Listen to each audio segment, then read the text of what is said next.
Bonjour à toi jeune élu, c'est moi, Otakuwa, j'espère que vous allez bien. Pour cette première vidéo manga, je vais vous parler d'un anime que j'ai bien aimé, Be the Beginning.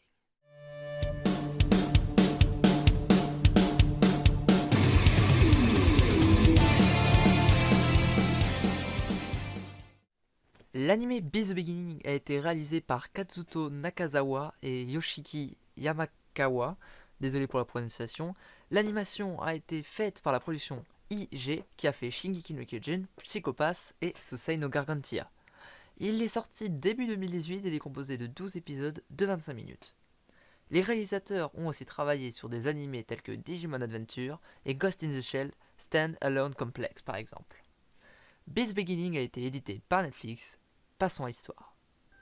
L'histoire se passe à Cremona, une ville fictive dans un monde alimenté par une technologie de pointe. Dans cette ville, il y a un tueur en série au nom de Killer Bee, car il laisse une sorte de B sur ses victimes.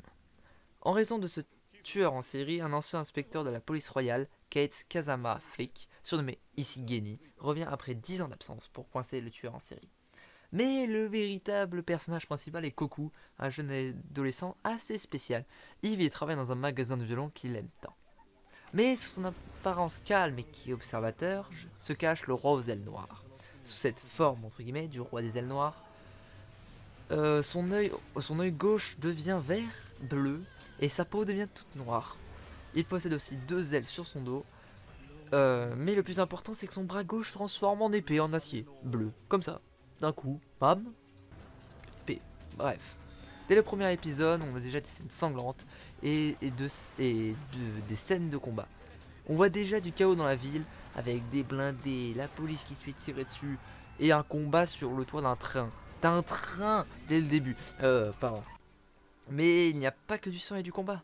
Il arrive dès le premier épisode à nous poser des questions sur l'identité du tueur, le passé de Kate Flick par exemple. On se retrouve directement transporté dans cette histoire complètement dingue et sanglante. Ce que j'ai aimé dans cet animé, c'est qu'on part de 2 intrigues. La première avec l'enquête de Clay sur le tueur mystérieux, et la quête encore inconnue du roi aux ailes noires, alias Koku, pour arriver à une fin dont on n'aurait jamais pensé. Mais ce qui m'a impressionné, c'est l'accroche qu'on peut avoir entre les combats très bien animés et le côté énigmatique des 2 personnages principaux. Franchement, si vous aimez Psycho Pass ou Death Note, foncez le voir. Personnellement, j'ai directement accroché et j'ai voulu le faire en une après-midi environ.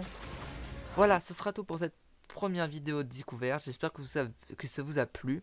N'hésitez pas à me dire en commentaire ce que je peux améliorer et votre avis sur l'animé si vous l'avez lu. Pour la prochaine fois, je voudrais que vous choisissiez quel animé vous voulez que je présente. Vous avez le choix entre Gargantia ou Your Lie in April. Le vote se fera sur mon Insta que je vous mets juste sur l'écran et aussi dans la description. Alors, je vous laisse vous abonner à la chaîne, appuyer sur la cloche, à mettre un pouce bleu et à partager la vidéo pour en rassembler encore plus d'élus. Ce sera tout, je vous dis à la prochaine, ciao. So one last time, I need to be the one who takes you home.